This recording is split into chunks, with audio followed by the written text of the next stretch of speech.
retractaciones y admisiones de culpas son un ejemplo palmario de ese propósito.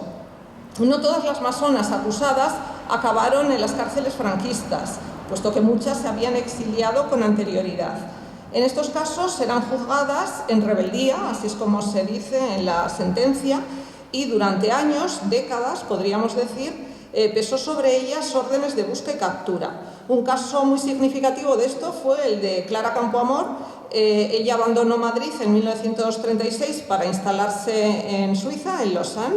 Después pasó algún tiempo en Argentina. En 1955 regresa a Lausanne hasta donde permanece hasta su muerte, acaecida en 1972. Pero en 1955 ella intenta entrar en España a través de Hendaya, vía ferrocarril, pero cuando llega a la frontera le impidieron el paso, o sea, ya en 1955, le impidieron el paso porque todavía existía una orden de detención contra ella fechada en 1941 por el Tribunal para la Represión de la Masonería y el Comunismo, es decir, por ser masona seguía pesando todavía en 1955 esa orden de captura contra ella.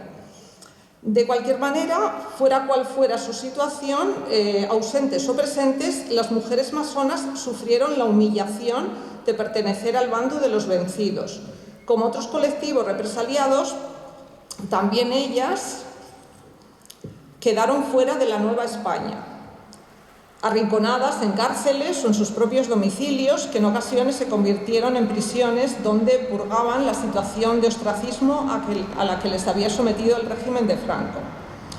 Algunas de estas mujeres no tuvieron más remedio que renegar de su pasado. Es frecuente encontrar en las declaraciones exculpaciones de todo tipo, pero todas desembocaban en un intento por borrar su pasado. Claro, evidentemente quitarse ese San Benito que tenían sobre sus cabezas.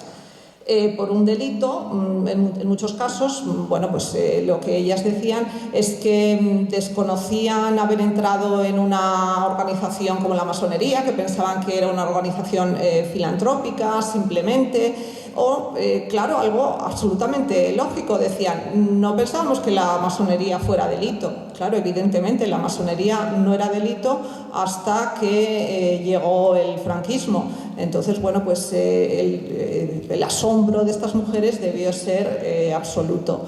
Y como decía, la idea de pretender salvarse, claro, a veces vinculada a ese desconocimiento, a esa proclamación de inocencia más absoluta, porque realmente lo eran. Pero a pesar de todo esto, como decía, los tentáculos del Tribunal para la Represión de la Masonería y el Comunismo eran largos y raramente dejaban escapar una víctima. Incluso mujeres que jamás fueron iniciadas acabaron siendo objeto de persecución. Es el caso de Josefa Pino García, otro ejemplo curioso, a quien se abre un expediente en 1944 porque su marido es masón.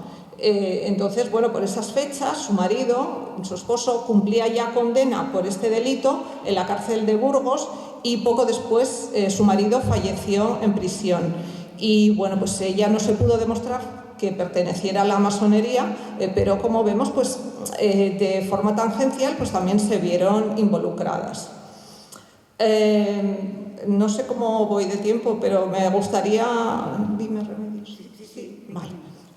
Comentar el caso de algunas masonas destacadas a las que he dedicado otro de mis libros, Masonas y Republicanas, donde he desarrollado la biografía de 5 mujeres masonas que, todas ellas fueron personajes muy destacados de la intelectualidad española de principios del siglo XX, hasta la Guerra Civil, más o menos. Casi todas ellas se tuvieron que exiliar.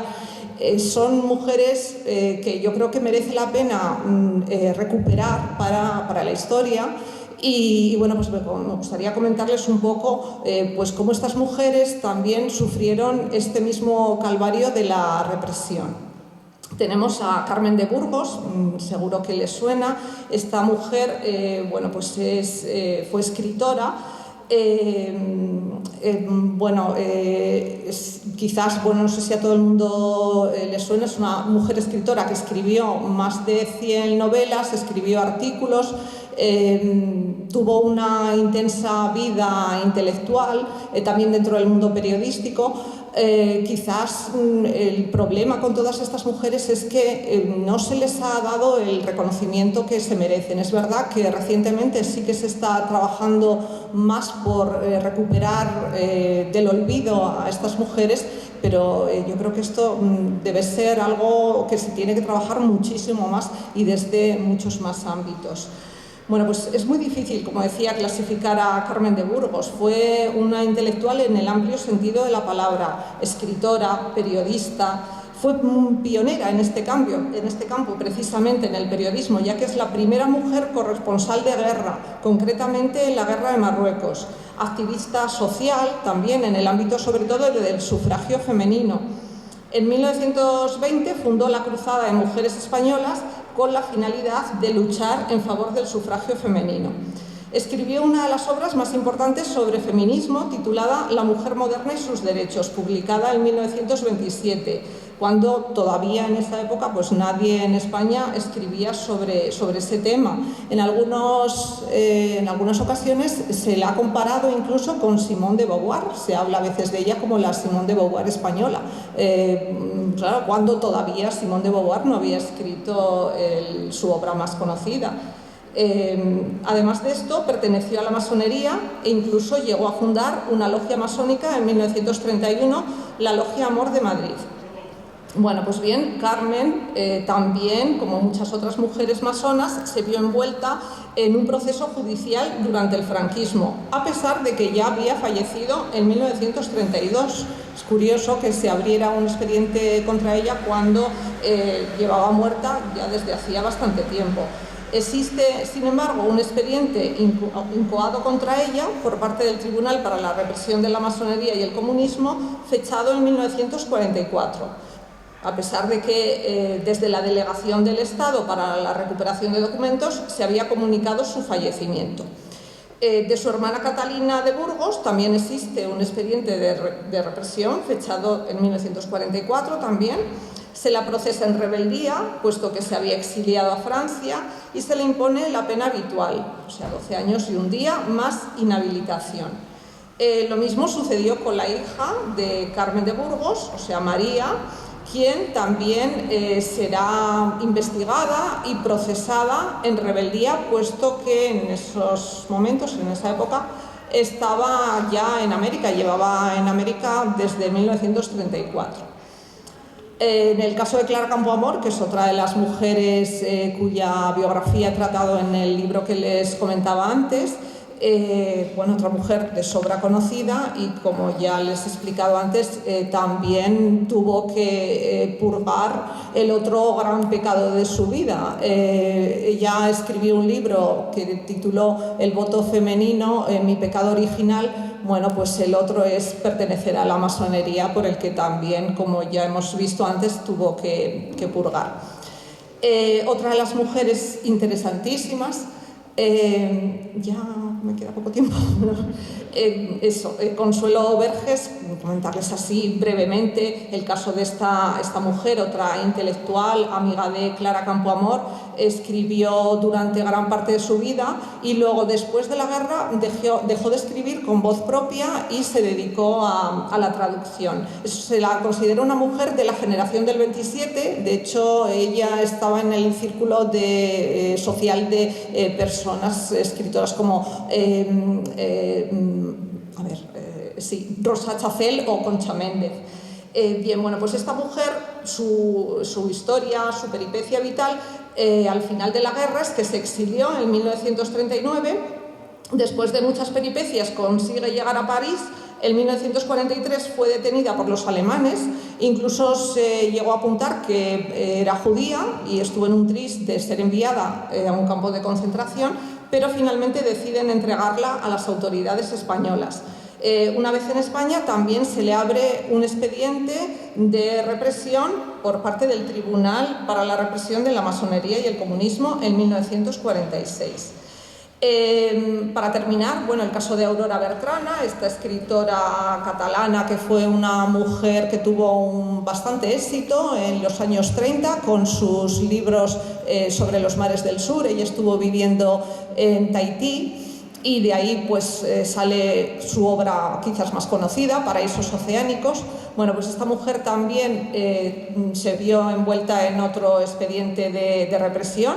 Ella se había exiliado ya a final de la guerra y se le investiga a fondo, y es curioso el expediente de Aurora Bertrana porque en el sumario se habla de la existencia de ciertos informes de la Comisaría de España en Marruecos que situaba a Aurora en ese país en 1935. Es verdad que esto parece como una novela de espías, es muy curioso lo que se cuenta sobre ella, y efectivamente Aurora estuvo allí en Marruecos realizando un trabajo de investigación sobre las formas de vida de las mujeres musulmanas, pero bueno, nada que ver con eso que se apunta en el informe de que podía estar trabajando como espía, como decían en el informe, para alguna potencia extranjera o para la masonería. Bien, bueno, pues como ya no me queda más tiempo, pues bueno, pues lo dejo aquí. Pues eso, simplemente pues agradecerles que hayan estado aquí escuchando tan atentamente y bueno, pues eso, poner en valor la vida de estas mujeres, rescatarlas del olvido y la importancia que tiene pues eso, mirar de nuevo al pasado, en fin, pues que estas jornadas de memoria histórica sirvan para que las víctimas del franquismo pues tengan el lugar en la historia que les corresponda, y que su nombre sea limpiado y bueno, pues que en fin, pues que todo esto siga adelante. En fin, pues es que con la precipitación pues me siento un poco incómoda de pensar que se me ha pasado el tiempo.